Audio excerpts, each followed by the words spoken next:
काका महाजनी के मित्र और सेठ निर्बीज अंगूर, बांद्रा के गृहस्थ की अनिद्रा, बालाजी पाटिल नेवासकर, बाबा का सर्प के रूप में प्रकट होना। इस अध्याय में भी ऊदी के महात्म्य ही वर्णित है। इनमें ऐसे दो घटनाओं का उल्लेख है जो परीक्षा करने पर देखा गया कि बाबा ने दक्षिणा अस्वीकार कर दी। पहले इन घटनाओं का वर्णन किया जाएगा। आध्यात्मिक विषयों में सांप्रदायिक प्रवृत्ति उन्नति के मार्ग में एक बड़ा रोड़ा है। निराकारवादियों से कहते सुना जाता है कि ईश्वर की सगुण उपासना केवल एक भ्रम ही है और सत्संग भी अपने सदृश्य ही सामान्य और संतगण भी अपने सदृश्य ही सामान्य पुरुष है। इस कारण उनकी चरण वंदना कर उन्हें दक्षिणा क्यों देनी चाहिए। अन्य पंथों के अनुयायियों का भी ऐसा ही मत है कि अपने सदगुरु के अतिरिक्त अन्य संतों को नमन तथा उनकी भक्ति नहीं करनी चाहिए। इसी प्रकार की अनेक आलोचनाएं साईं बाबा के संबंध में पहले सुनने में आया करती थी तथा अभी भी आ रही है। किसी का कथन था कि जब हम शिरडी गए तो बाबा ने हमसे दक्षिणा मांगी। क्या इस भांति दक्षिणा ऐठना एक संत के लिए शोभनीय था? जब वे इस प्रकार आचरण करते हैं तो फिर उनका साधु धर्म कहाँ रहा। परंतु ऐसी भी कई घटनाएं अनुभव में आई कि जिन लोगों ने शिरडी जाकर अविश्वास से बाबा के दर्शन किए, उन्होंने ही सर्वप्रथम बाबा को प्रणाम कर प्रार्थना भी की। ऐसे ही कुछ उदाहरण नीचे दिए जाते हैं। काका महाजनी के मित्र। काका महाजनी के मित्र निराकारवादी तथा मूर्ति पूजा के सर्वथा विरुद्ध है। कौतूहल बस वे काका महाजनी के साथ दो शर्तों पर शिरडी चलने को सहमत हो गए। बाबा को नमस्कार न करेंगे और न ही उन्हें कोई दक्षिणा देंगे। तब काका ने स्वीकारात्मक उत्तर दे दिया। तब फिर शनिवार के रात्रि को उन दोनों ने बंबई से प्रस्थान कर दिया और दूसरे ही दिन प्रातःकाल शिरडी पहुंच गए। जैसे ही उन्होंने मस्जिद में पैर रखा, उसी समय बाबा ने उनके मित्र की ओर थोड़ी देर देखकर उनसे कहा कि अरे आइए श्रीमान, पधारिए, आपका स्वागत है। इन शब्दों का स्वर कुछ विचित्र सा था और उनका स्वर प्राय उन मित्र के पिता के बिल्कुल अनुरूप ही था। तब उन्होंने अपने कैलाशवासी पिता की स्मृति हो आई और वे आनंद विभोर हो गए। क्या मोहिनी थी उस स्वर में। आश्चर्ययुक्त स्वर में उनके मित्र के मुख से निकल पड़ा, निस्संदेह यह स्वर मेरे पिताजी का ही है। तब वे शीघ्र दौड़ कर गए और अपनी सब प्रतिज्ञाएं भूलकर उन्होंने बाबा के श्री चरणों पर अपना मस्तक रख दिया। बाबा ने काका से तो दोपहर में तथा विदा लेते समय 2 बार दक्षिणा मांगी, परंतु मित्र से एक शब्द भी न कहा। उनके मित्र ने फुसफुसाते हुए कहा, भाई देखो, बाबा ने तुमसे 2 बार दक्षिणा मांगी, परंतु मैं भी तो तुम्हारे साथ हूँ, फिर वे मेरी इस प्रकार उपेक्षा क्यों करते हैं। काका ने उत्तर दिया कि बेहतर तो यह होगा कि तुम स्वयं ही बाबा से पूछ लो। बाबा ने पूछा कि क्या कानाफूसी हो रही है। तब उनके मित्र ने कहा कि क्या मैं भी आपको दक्षिणा दूं। बाबा ने कहा, तुम्हारी अनिच्छा देखकर मैंने तुमसे दक्षिणा नहीं मांगी, परंतु यदि तुम्हारी इच्छा ऐसी ही है तो तुम दक्षिणा दे सकते हो। तब उन्होंने 17 रुपए भेंट किए जितने काका ने दिए थे। तब बाबा ने उन्हें उपदेश दिया कि अपने बीच जो तेली की दीवार यानी भेदभाव है उसे नष्ट कर दो, जिससे हम परस्पर देखकर अपने मिलन का पथ सुगम बना देंगे। बाबा ने उन्हें लौटने की अनुमति देते हुए कहा कि तुम्हारी यात्रा सफल रहेगी। यद्यपि आकाश में बादल छाए हुए थे और वायु वेग से चल रही थी, तो भी दोनों सकुशल बंबई पहुंच गए। घर पहुंचकर जब उन्होंने द्वार तथा खिड़कियां खोली तो वहां 2 मृत चिड़िया परी देखी। एक तीसरी उसके सामने ही फुर करके खिड़की से उड़ गई। उन्हें विचार आया कि यदि मैं खिड़की खुली छोड़ी होती तो इन जीवों के प्राण अवश्य बच गए होते, परंतु फिर उन्हें विचार आया कि यह उनके भाग्य अनुसार ही हुआ है और बाबा ने तीसरी के प्राण रक्षा के लिए हमें शीघ्र ही वहां से वापस भेज दिया। काका महाजनी के सेठ। बंबई के ठक्कर धर्मसिंह जेठाभाई सॉलिसिटर यानी कानूनी सलाहकार की एक फर्म थी। काका इस फर्म के व्यवस्थापक थे। सेठ और व्यवस्थापक के संबंध परस्पर अच्छे थे। श्रीमान ठक्कर को ज्ञात था कि काका बहुधा शिरडी जाया करते हैं, वहाँ कुछ दिन ठहरकर बाबा की अनुमति से ही वापस लौटते हैं। कौतूहल बस बाबा की परीक्षा करने के विचार से उन्होंने भी होलिको उत्सव के अवसर पर काका के साथ शिरडी जाने का निश्चय किया। काका का शिरडी से लौटना सदैव अनिश्चित सा ही रहता था, इसलिए अपने साथ एक मित्र को लेकर वे तीनों रवाना हो गए। मार्ग में काका ने बाबा को अर्पित करने हेतु 2 सेर अंगूर मोल लिए। ठीक समय पर शिरडी पहुंचकर वे उनके दर्शनार्थ मस्जिद में गए। बाबा साहब तरकट पे तब वहीं पर थे। श्री ठक्कर ने उनसे आने का कारण पूछा। तरकट ने उत्तर दिया कि मैं तो दर्शन के लिए ही यहाँ आया हूँ, मुझे चमत्कारों से कोई प्रयोजन नहीं है, यहाँ तो भक्तों की हार्दिक इच्छाएं पूरी होती है। काका ने बाबा को नमस्कार कर उन्हें अंगूर अर्पित किया। तब बाबा ने उन्हें वितरित करने की आज्ञा दी। श्रीमान ठक्कर को भी कुछ अंगूर मिले। एक तो उन्हें अंगूर रुचिकर न लगता था, दूसरा इस प्रकार अस्वच्छ खाने की डॉक्टर ने मनाही करी थी, इसलिए वे कुछ निश्चय न कर सके और न चाहते हुए भी उन्हें ग्रहण करना पड़ा और फिर दिखावे मात्र के लिए उन्होंने मुंह में डाल दिया। अब समझ में ना आता था कि उनके बीजों का क्या करें। मस्जिद की फर्श पर तो थूका नहीं जा सकता था, इसलिए उन्होंने वे बीज अपनी इच्छा के विरुद्ध अपने खीसे में डाल दिए और सोचने लगे कि जब बाबा संत है तो यह बात उन्हें कैसे अविदित रह सकती है कि मुझे बीज वाले अंगूर नापसंद है। फिर क्या वे मुझे उनके लिए लाचार कर सकते हैं? जैसे ही यह विचार उनके मन में आया, बाबा ने उन्हें कुछ और अंगूर दिए, पर उन्होंने खाया नहीं और अपने हाथों में ले लिया। तब बाबा ने उन्हें खा लेने को कहा।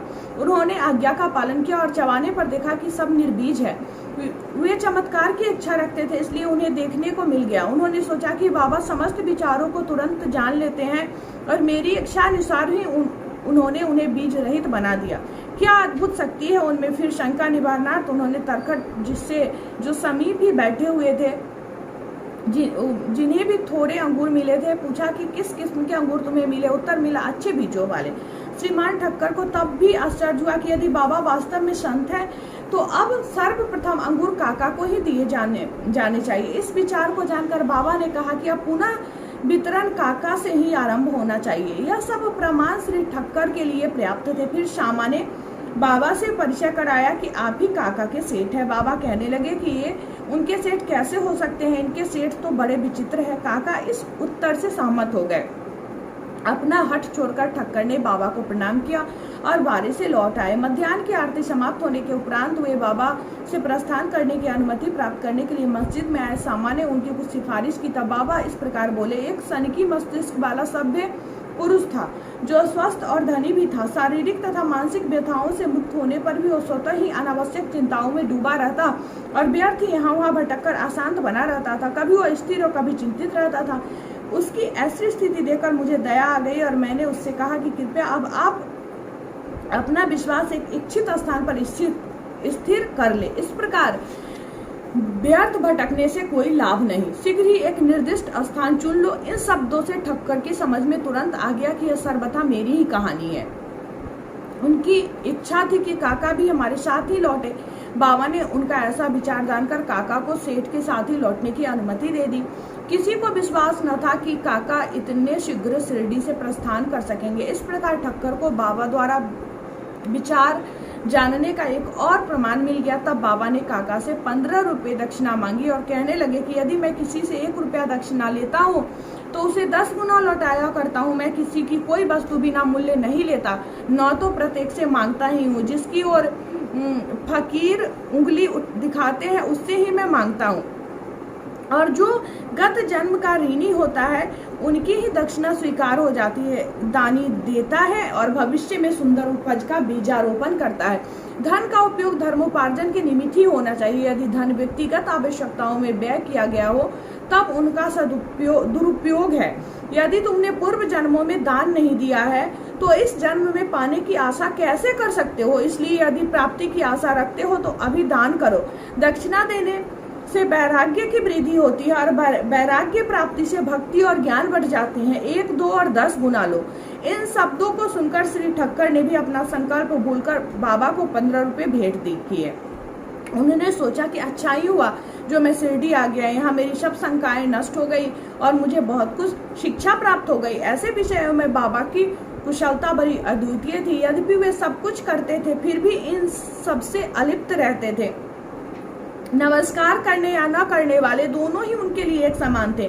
उन्होंने कभी किसी का अनादर नहीं किया। यदि भक्त उनका पूजन करते तो इससे उन्हें न कोई प्रसन्नता होती और यदि कोई उनकी उपेक्षा करता तो न कोई दुख होता। वे सुख और दुख की भावना से परे हो चुके थे। अनिद्रा। बांद्रा के एक महाशय कैस्ट प्रभु बहुत दिनों से नींद न आने के कारण अस्वस्थ थे। जैसे ही वे सोने लगते उनके स्वर्गवासी पिता स्वप्न में आकर उन्हें बुरी तरह गालियां देते हुए दिखने लगते थे। इससे निद्रा भंग हो जाती और वे रात्रि भर अशांति महसूस करते। हर रात्रि को ऐसा ही होता जिससे वे किंकर्त व्यमूढ़ हो गए। एक दिन बाबा के एक भक्त से उन्होंने इस विषय में परामर्श लिया। उसने कहा कि मैं तो संकट मोचन सर्व पीड़ा निवारणी उदी को ही इसकी रामबाण औषधि मानता हूँ, जो शीघ्र ही लाभदायक सिद्ध होगी। उन्होंने एक उदी की पुड़िया देकर कहा कि इसे शयन के पूर्व माथे पर लगाकर अपने सिरहाने रखो। फिर तो उन्हें निर्विघ्न प्रगाढ़ निद्रा आने लगी। यह देखकर उन्हें महान आश्चर्य और आनंद हुआ। यह क्रम चालू रखकर वे अब साईं बाबा का ध्यान करने लगे। बाबा बाजार से उनका एक चित्र लाकर उन्होंने अपने सिरहाने के पास लगाकर उनका नित्य पूजन करना प्रारंभ कर दिया। प्रत्येक गुरुवार को वे हार और नैवेद्य अर्पण करने लगे। वे अब पूर्ण स्वस्थ हो गए और पहले के सारे कष्ट को भूल गए। बालाजी पाटिल नेवासकर बाबा के परम भक्त थे। ये उनकी निष्काम सेवा किया करते थे। दिन में जिन रास्तों से बाबा निकलते थे उन्हें वे प्रातः काल ही उठकर झाड़ू लगाकर पूर्ण स्वच्छ रखते थे। इनके पश्चात यह कार्य बाबा की एक परम भक्त महिला राधा कृष्ण माई ने किया और फिर अब्दुल ने। बालाजी अब अपनी फसल काट कर लाते तो जब सब अनाज बाबा को भेंट कर दिया करते थे। उसमें से कुछ बाबा उन्हें लौटा देते। उसी से वे अपने कुटुंब का भरण पोषण किया करते थे। यह क्रम अनेक वर्षों तक चला और उनकी मृत्यु के पश्चात भी उनके पुत्र ने इसे जारी रखा। उदी की शक्ति और महत्व। एक बार बालाजी के श्राद्ध दिवस की वार्षिकी यानी बरसी के अवसर पर कुछ व्यक्ति आमंत्रित किए गए। जितने लोगों के लिए भोजन तैयार किया गया उससे तिगुने लोग भोजन के समय एकत्रित हो गए। यह देख श्रीमती नेवासकर किंकर वे मूड सी हो गए। उन्होंने सोचा कि यह भोजन सबके लिए पर्याप्त न होगा और कहीं कम पड़ गया तो कुटुंब की भारी अपकीर्ति होगी। तब उसकी सास ने उससे सांत्वनापूर्ण शब्दों में कहा कि चिंता न करो, यह भोजन सामग्री हमारी नहीं है तो श्री साईं बाबा की है। प्रत्येक बर्तन में उदी डालकर उन्हें वस्त्र से ढक दो और बिना वस्त्र हटाए सबको परोस दो, वे ही हमारी लाज बचाएंगे। परामर्श के अनुसार ऐसा ही किया गया। भोजनार्थियों के तृप्ति पूर्वक भोजन करने के पश्चात भी भोजन सामग्री यथेष्ट मात्रा में शेष देखकर उन लोगों को महान आश्चर्य और प्रसन्नता हुई। यथार्थ में देखा जाए कि तो जैसा जिसका भाव होता है उसकी अनुकूल ही अनुभव प्राप्त होता है। ऐसी ही घटना मुझे प्रथम श्रेणी के उप न्यायाधीश तथा बाबा के परम भक्त श्री V.A. चौगुले ने बताई। फरवरी सन 1943 में करजत जिला में पूजा का उत्सव हो रहा था। तभी इस अवसर पर एक बृहद भोज का आयोजन हुआ। भोजन के समय आमंत्रित लोगों से लगभग 5 गुने अधिक भोजन के लिए आए। फिर भी भोजन सामग्री कम न हुई। बाबा की कृपा से सबको भोजन मिला। यह देखकर सबको आश्चर्य हुआ। साईं बाबा के सर्प के रूप में प्रकट होना। शिरडी के रघु पाटिल एक बार नेवासे के बालाजी पाटिल के पास गए, जहाँ संध्या को उन्हें ज्ञात हुआ कि एक सांप फुफकारता हुआ गौशाला में घुस गया है। सभी पशु भयभीत होकर भागने लगे। घर के लोग भी घबरा गए, परंतु बालाजी ने सोचा कि श्री साईं बाबा ही इस रूप में प्रकट हुए हैं। तब वे एक प्याले में दूध ले आए और निर्भय होकर उस सर्प के सम्मुख रखकर उनको इस प्रकार संबोधित करने लगे कि बाबा, आप फुफकार का शोर क्यों कर रहे हो? क्या आप मुझे भयभीत करना चाहते हो? यह दूध का प्याला लीजिए और शांतिपूर्वक पी लीजिए। ऐसा कहकर वे बिना किसी भय के उनके समीप ही बैठ गए। अन्य कुटुंबजन तो बहुत घबरा गए और उनकी समझ में ना आ रहा था कि वे क्या करें। थोड़ी देर में ही सर्प अदृश्य हो गया और किसी को भी पता न चला कि वह कहाँ गया। गौशाला में सर्वत्र देखने पर भी वहाँ उनका कोई चिन्ह न दिखाई दिया। श्री सद्गुरु साईनाथ शुभम भक्त। अनंत कोटि ब्रह्मांड नायक राजाधिराज योगी राज परम ब्रह्म श्री सच्चिदानंद सद्गुरु साईनाथ महाराज की जय।